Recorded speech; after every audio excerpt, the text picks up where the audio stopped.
is going on and how we can not only understand it, but also to address it. One of the key things that we have seen with Dr. Maté has been the emphasis again and again on trauma. So the subsect of today's event is what is the ongoing effect of the generational trauma of occupation, which happens to be one of the most challenging issues facing the Palestinian communities. So Dr. Maté is here with us. Let's have a round of applause.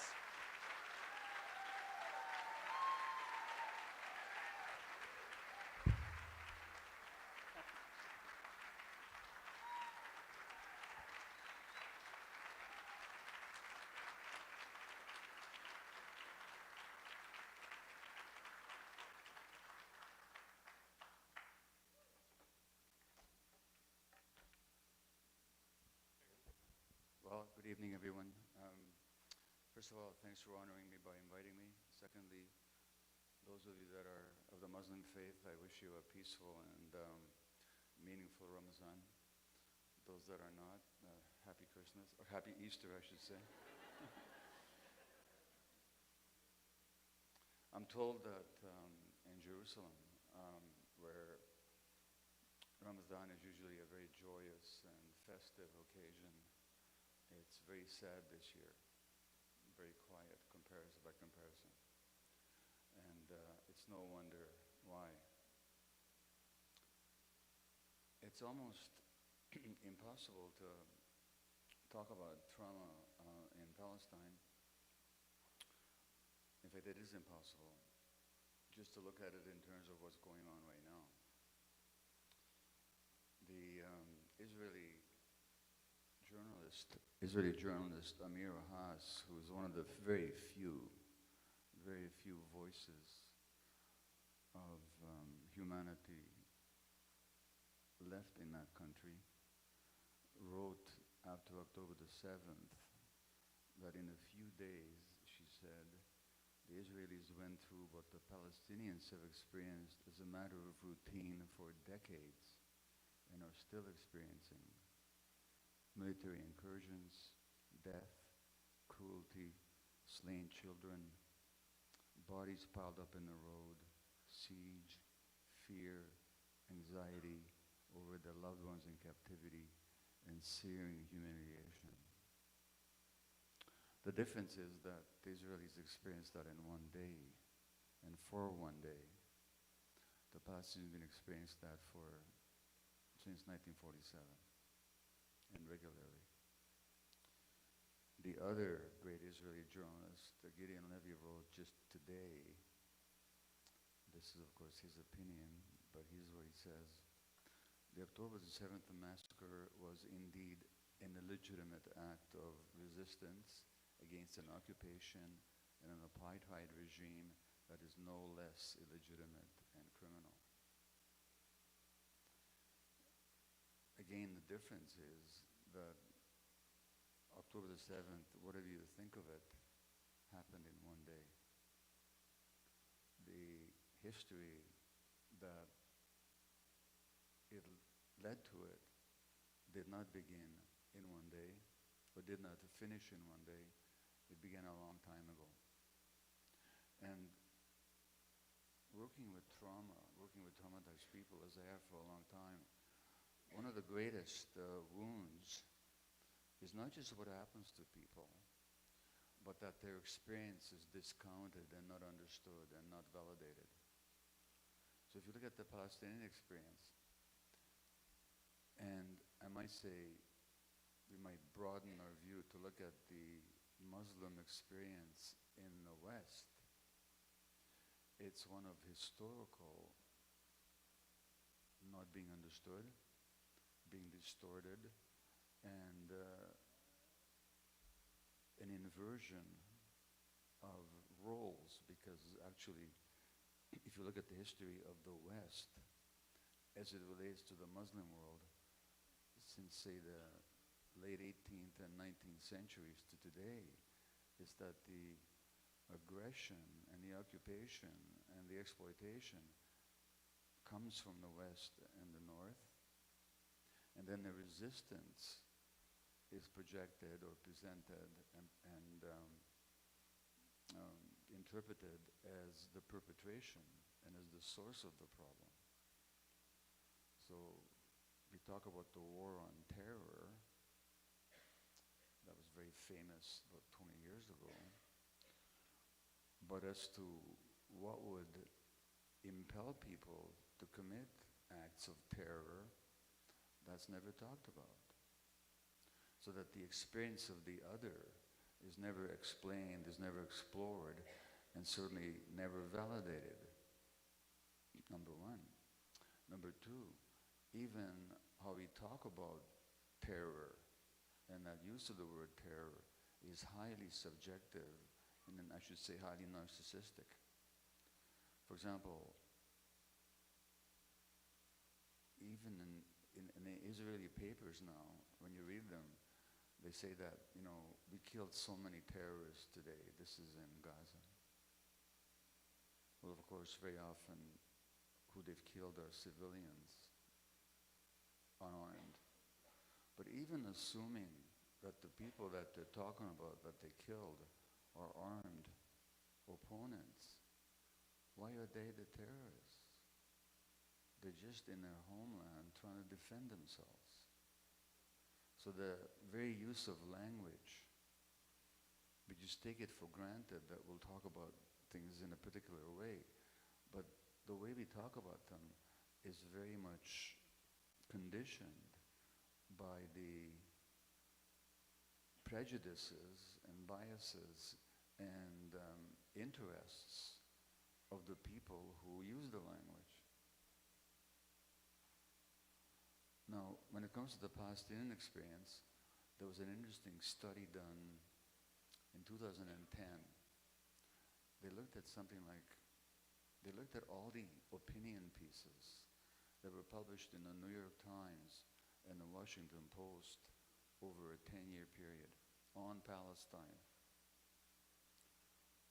1% of those opinion pieces were written by Palestinians. 99% were written by non-Palestinians.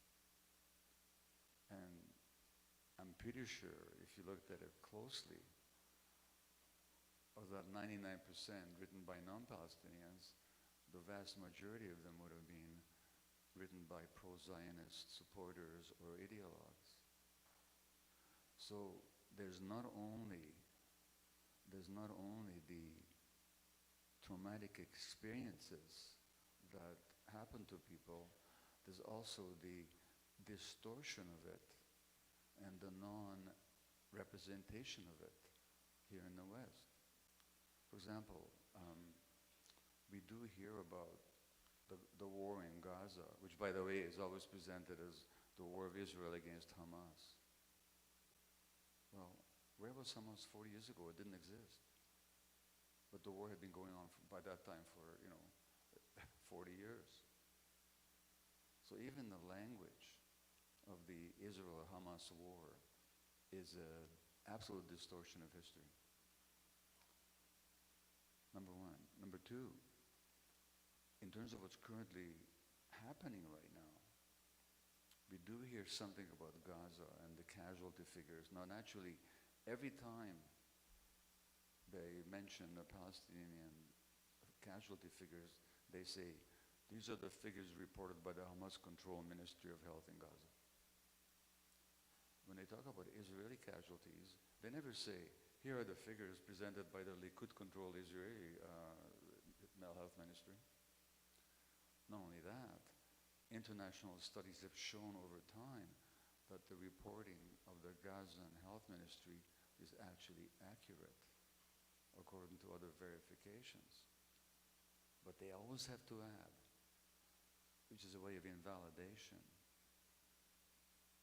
Furthermore, the way the war is presented, even now, even yesterday, the day before in the New York Times, there was yet another personal account of what it was like to be a hostage, an Israeli hostage, in Hamas captivity in Gaza. So that and if you follow the Ukraine war, the experience of Ukrainians is presented not just in statistics, but in human terms. So that what's it like for Ukrainian children to be studying in underground shelters. How many articles have you read over the years about what's it like for Gazan children to be studying in underground shelters? Of what it's like to be in the front lines fighting against the Russians? How many articles have you read about what's it like for Palestinians to be in the front line fighting against the Israeli military? Furthermore, how much do we hear about what's happening in the West Bank? Now in the West Bank, today or yesterday, they killed another 13-year-old boy. Another one, in addition to the one they killed last week. And the one kid they killed last week was shot by a sniper for about 100 meters away. The kid had a firecracker in his hand, celebrating Ramadan. Did you hear about that in the Vancouver Sun? Did you hear about it on the CBC? Did the New York Times report it? No.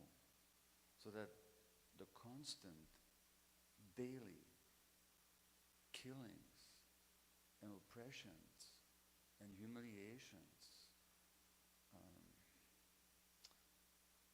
they just don't exist in our minds because our media don't report it.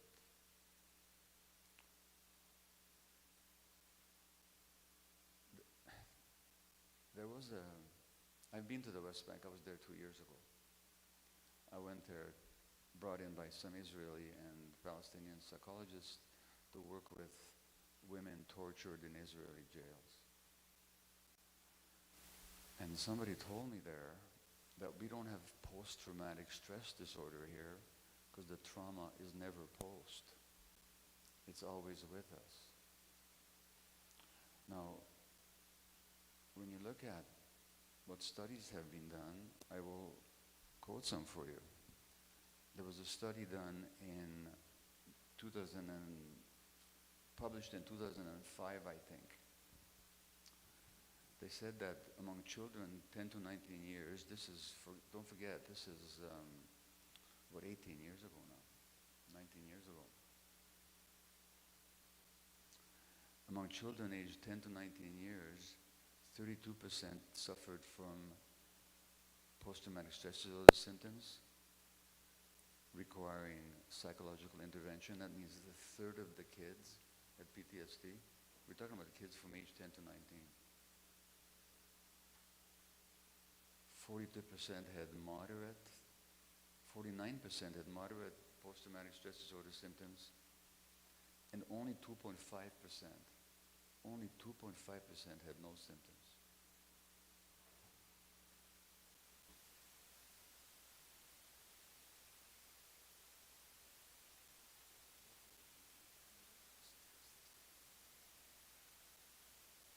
%46 of the parents reported aggressive behavior amongst the children.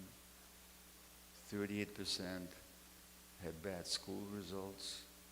27%, a quarter of kids had bedwetting. 39% said that their children suffered from nightmares. This is over 15 years ago now. This is before Hamas actually became the government of Gaza. Since then, Gaza has been subjected, as you know, to this terrible blockade. It has been bombed a number of times, 4 or 5 times, bombings that killed hundreds of people, thousands of people, hundreds of children. And when we talk about these current events in the media here, it's like history began on October the 7th. When these crazy people did these terrible things.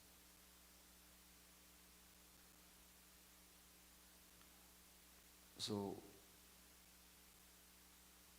the Israeli historian Ilan Pappé, who's documented the Nakba, and this is what's really interesting, is that a whole group of Israeli historians have documented the Nakba. For decades, you didn't talk about that in Israel. but more recently, starting in the 1990s, people began to do research. And what did they find out? They found out that what the Palestinians have been saying was right. So here I'm going to quote you one Israeli historian, if I can find it quickly. And this guy is still a Zionist. In fact, when you look at him recently, he was on television arguing in favor of the war that's going on right now and justifying it. But he did his research and he published his books a couple of decades ago. It's like he's ignoring the implications of his own research. His name is Benny Morris. And he said, now this is a Zionist, you have to understand. He said, what the new material shows, he's talking about 1947-48, is that there were far more Israeli acts of massacre than I had previously thought. He said, to my surprise, there were also many cases of rape. 1948. Rape of Palestine. Does anybody ever talk about that? In the month of April to May 1948, now don't forget, if you know the history, you know that the state of Israel was declared, I think, on May the 15th, 1948. That was followed by a very anemic and very weak intervention on the part of some Arab countries. And so then now they say that they started the war, so that now we expelled them. Of course, of course we did. But no, here's the story.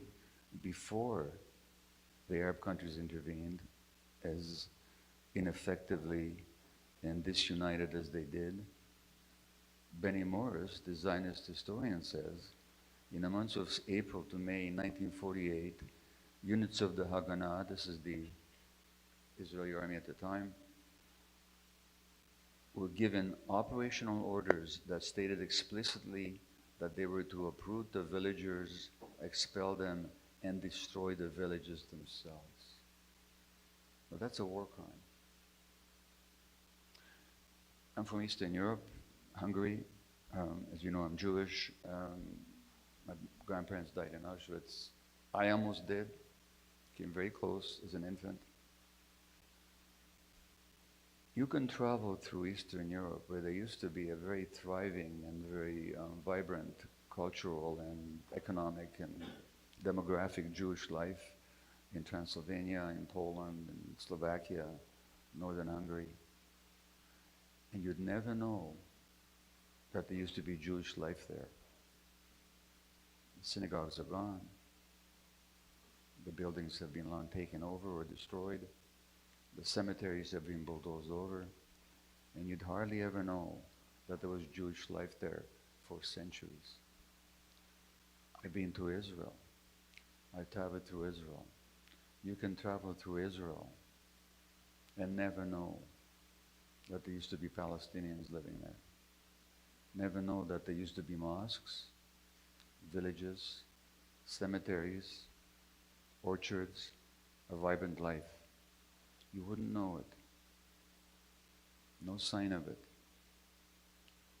In that sense, some of what happened to the Jews in Eastern Europe has been mirrored in Palestine. Now, how did that come to happen? Well, of course, we all understand the Jewish trauma in Eastern Europe that gave rise to the Zionist movement, given the persecution and the often violent persecution of Jews in Eastern Europe in the late 19th century and before the early 20th century. You might say it made perfect sense for the Jews to say, we need a country where we can be our own masters and we can protect ourselves and have our own life and not always be worried about being attacked. That, that's one way to think about it. That wasn't the dominant Jewish movement, by the way. Most Jews didn't go for that. for a long, long time. There were many other movements looking for different solutions, but that was one stream of solution, and you can say on its own terms, it made sense. And as you know, there was a Zionist slogan, a land without people for a people without a land. Well, there never was a land without people. Palestine had a thriving community of farmers, peasants working on the land, merchants, intellectuals, religious figures. There was a culture there. There was a people there. And Zionism well understood. They knew it right from the beginning that they're never going to be able to take over that land peacefully. Because as the main Zionist leaders said very openly, no people ever gave up their homeland peacefully for somebody else to move in there.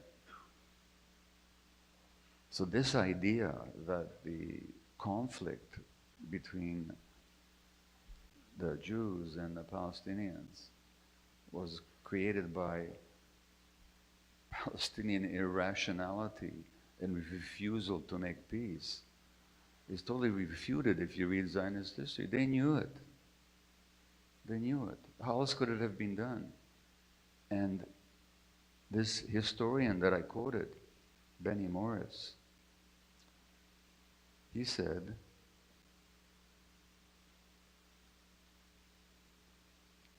that Ben Gurion, the first prime minister, was right. If we had not done what we did, a state would not have come into being. That has to be clear. It is impossible to evade it. Without uprooting of the Palestinians, a Jewish state would not have been established here. This is from a person who thinks it was a good idea. He doesn't think it was a good idea to rape people or to massacre them. He's given credit. He's against that. But he's completely in favor of uprooting the Palestinians, booting them out, destroying their homes, robbing of them billions of dollars of their property, and giving it to immigrants from Europe or from other parts of the Middle East. So it could not have been done in another way. In other words, the trauma was unavoidable, given Zionist logic. And given the Zionist logic that has just become even more intransigent, even more insistent, the trauma that's ongoing now was also inevitable. So when we talk about the Israeli invasion of Gaza as being, there's a debate in the West, is the Israeli response exaggerated? Is it too extreme? But there's an assumption in that question, which is that what's happening right now is a response to October the 7th.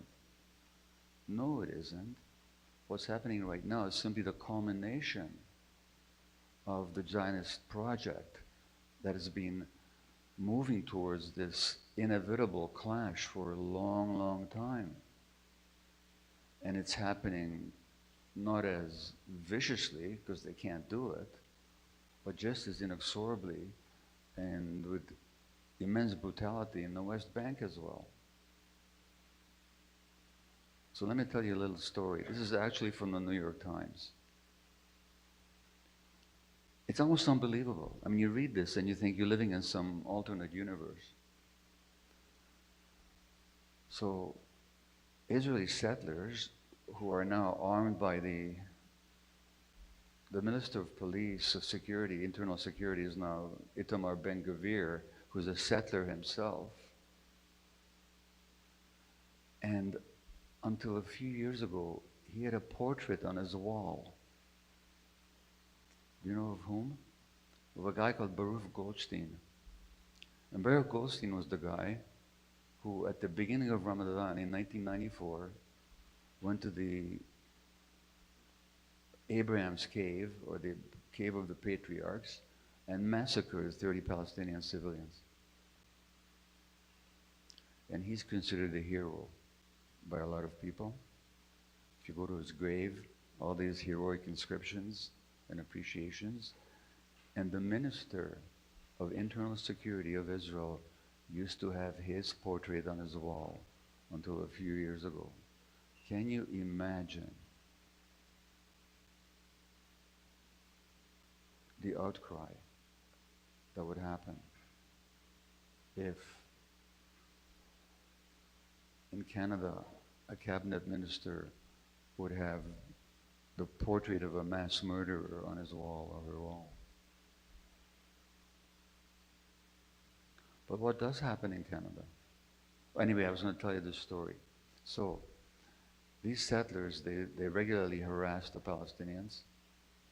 You can read about it in the Israeli press. You'll never read about it in the Western press.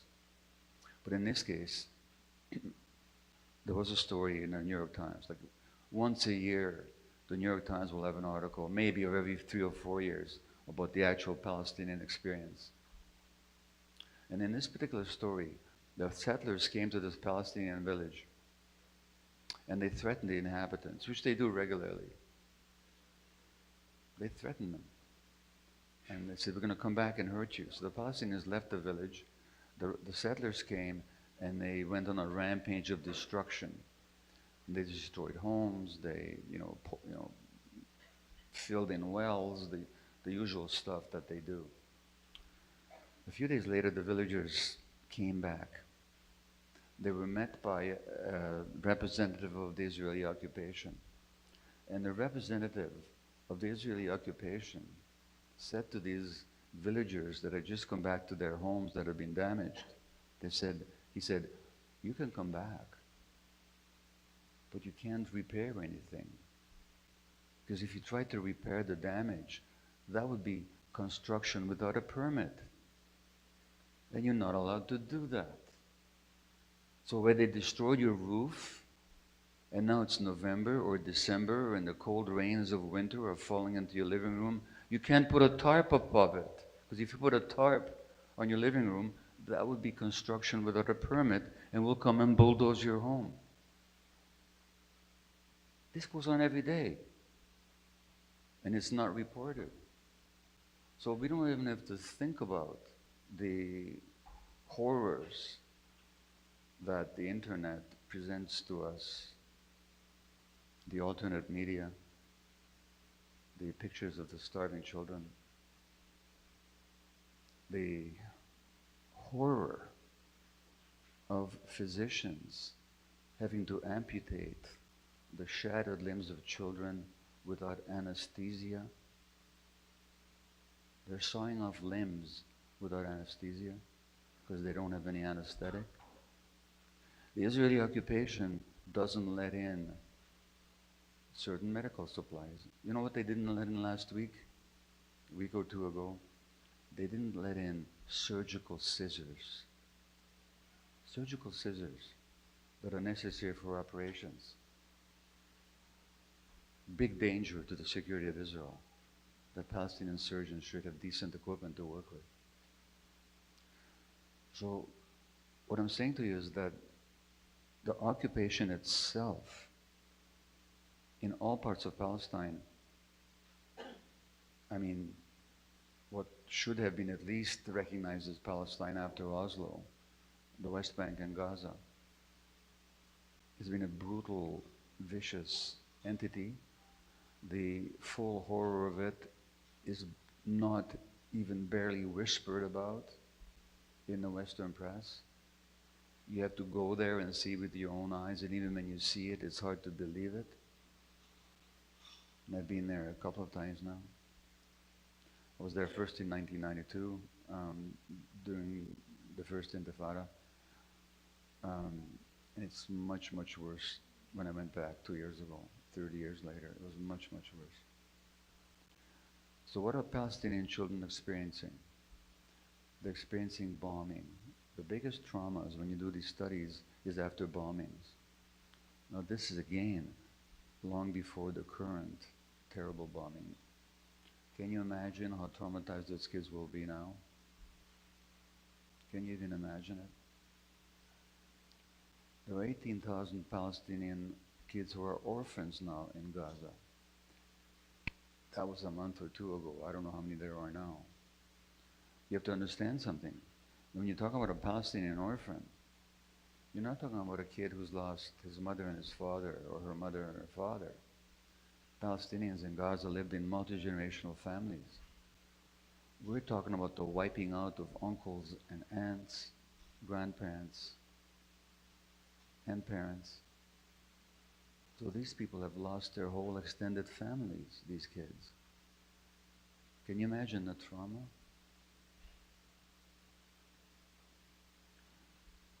Even without the horrors of war, kids are traumatized because there was an article in Haaretz, which is again the only Israeli newspaper that barely speaks the truth.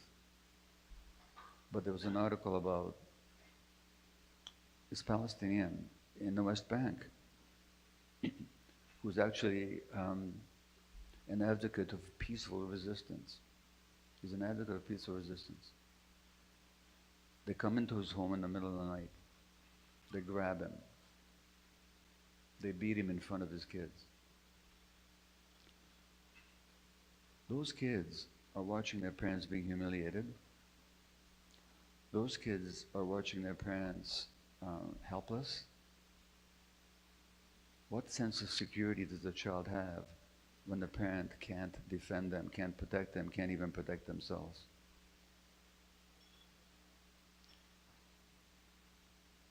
So, there's no good news here. Now, when you think about the militants who stormed into Israel on October the 7th, who were they? Go back to that study that I mentioned that was done in 2005. Those highly traumatized kids, many of them. Could we understand, not to justify any particular behavior, but could we understand why they were why some of them might have been full of hatred and full of rage and full of desire for revenge? And then, do you condemn Hamas? Is the question that always comes up every time you open your mouth on this subject. Well, that's not the question. The question is, do we condemn cruelty? Do we condemn the killing of civilians? Do we condemn the killing of children? Do we condemn injustice? Because these are the sources of historical trauma. And you can look at trauma in two ways, at least in two dimensions. There's the individual trauma, and that happens. That can happen to any number of reasons. If you look at the major traumatic events that affect children, there are things like violence in the family, or abuse of some kind, or the death of a parent.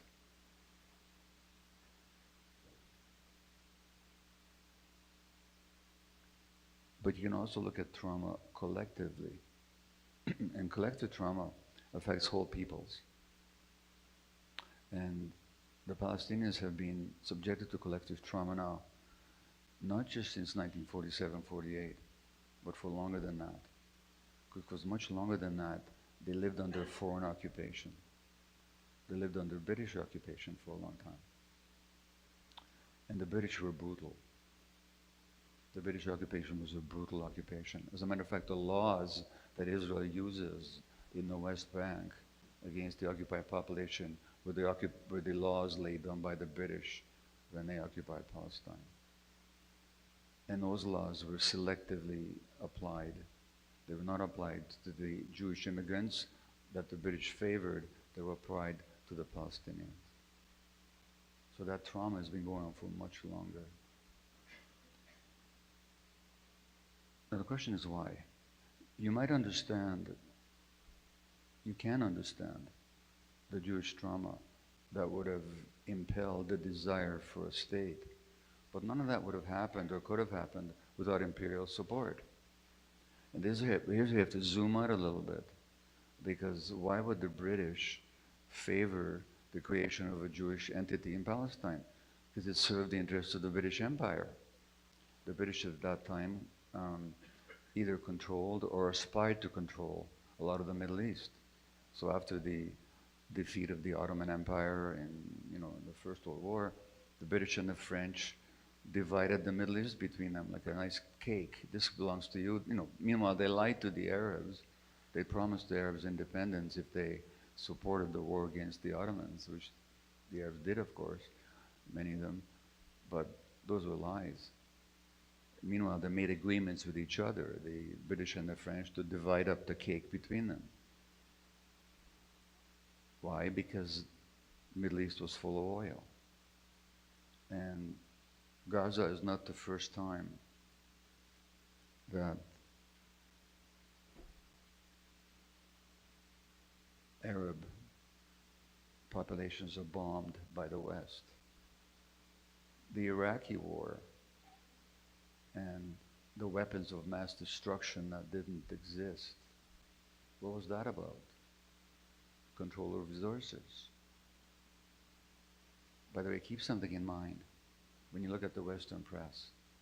The same press that gave us the weapons of mass destruction without any questions, without any doubts, even though a 5-year-old child could tell that the whole thing was a lie, are now giving us the current situation.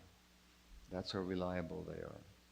That little lie about weapons of mass destruction resulted in 500,000 civilian deaths. Do we even remember that anymore?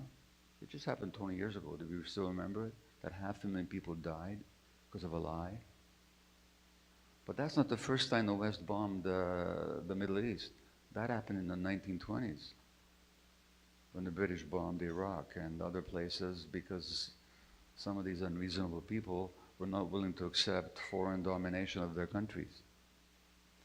So what I'm saying is that the Zionist project itself could never have been accomplished without the support of the Western empires, first the British and subsequently by the American ones. So we mustn't think about this purely in terms of as a fight between Arabs or Palestinians and Jews. It's a much larger dynamic that involves geopolitics that has been going on now for a couple of 100 years. And the reason we don't hear about this stuff is not because Jewish influence in the press or the media. I mean, there is some of that for sure. But it's much more because the media serves the interests of the dominant rulers. And so what we're seeing there was a man a Jewish writer in 1895. His name was Asher Ginsburg. His Hebrew name was Ahad Am. And he visited Palestine in 1895. 1895, when there were maybe 30,000, 40,000 Jews in Palestine, but 600,000 Palestinians. And he said that if we continue to treat the Arabs this way, he said, all that's going to happen is that there'll be one small Mediterranean people tormenting another small Mediterranean people. He saw it coming, and he said, if this is the Messiah coming, I don't want to see him arrive. So the current horrors have been foretold for a long time. And it could have been seen and should have been seen and predicted. There was nothing unpredictable about October the 7th, and unfortunately, there was nothing unpredictable about what's happened since then either. So this is part and parcel of this whole long, traumatizing story that's been going on for a long time.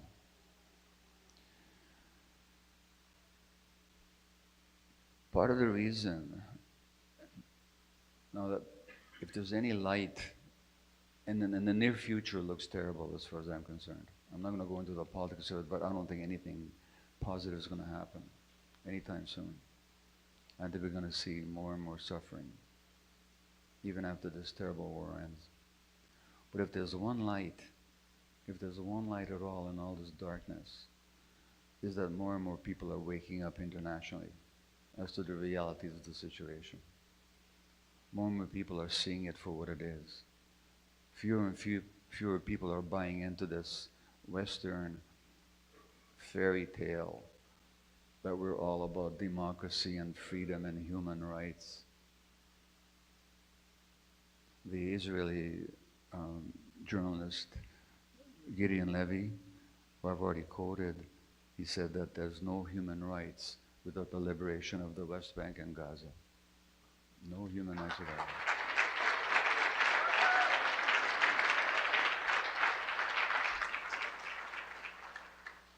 What I can tell you from a, not the Jewish point of view, because there is no the Jewish point of view, fortunately, but from a Jewish point of view, even if it's a minority one, I can tell you that far more than ever before, I mean, I've been talking about this stuff since 1967. I used to believe in that Zionist dream. I woke up. So I've been talking about it since 1967. It's been a long time. But what I'm seeing now, which I found extraordinarily encouraging and inspiring, is that thousands and thousands of young Jews are speaking up now. And they're not buying into this story anymore. It's Passover coming up in a few weeks, the Jewish holiday of Passover. There's going to be some very uncomfortable conversations in a lot of families around this issue. Because generationally, if you look at the polls and if you look at the studies, fewer and fewer, even amongst the Jewish young people, are buying into this colonialist nightmare. So I'm hoping that in the long term, I'm trusting that in the long term, more and more people will wake up, and anything that's based on such a distortion, such lies, such cruelty, such brutality, is not sustainable. It's not going to last. I may not see the day when there's finally justice in Palestine. But I tell you, the slogan from the river to the sea, Palestine shall be free. Oh, you shouldn't say that. You're talking about genocide of the Jews. No, you're not. You're talking about from river to the sea, Palestine should be free. For everybody. I wish the same thing for Canada, by the way. I wish there wasn't, I wish there wasn't racism in this country. I wish the indigenous population wasn't treated the way it's being treated. Yeah, I'd like to see freedom everywhere. And certainly I'd like to see it there. And I think it's going to come. It may take a long time. I'm just going to say to you that you're here in Canada now, use your voices. Don't let them get away with it.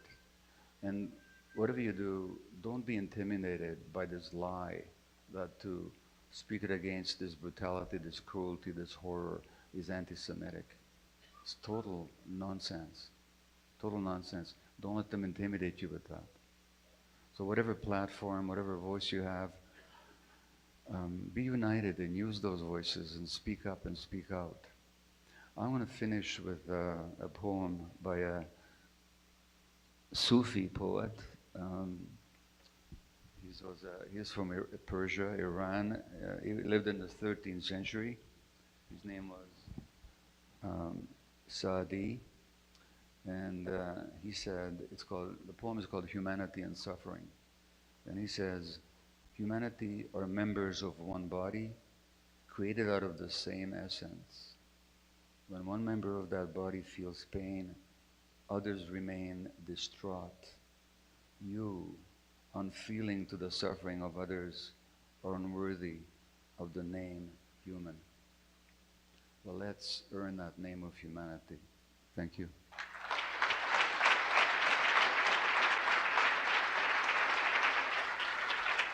Thanks. We have questions. Yeah. How much time do we have left? Okay, so we have about 15 minutes for questions, comments. So if you have a question, is there a mic that's going to come around? People Oh, so they're getting, is that right? Yeah, I'm getting them right here. Okay, so you understand how that's phone, I guess, do you? Showing the depredations of occupation in a particular area in the West Bank. This film won the prize. The Israeli Jew, who was the co-director, got on stage and he said, anti-Semite. And some German Jews said, who the hell are you to tell us that we're anti-Semites when we criticize our own state? You know, so how do you avoid being called an anti-Semite? You don't. What I'm telling you is let them call you what they want to call you. Don't let that intimidate you. That's the whole point. I mean, those of us who are Jewish here, they don't, but yeah, they call us anti-Semites, or they call us self-hating Jews, or, you know, they're always going to call you something. Why would they call you an anti-Semite? Because they don't have an argument to put against what you say.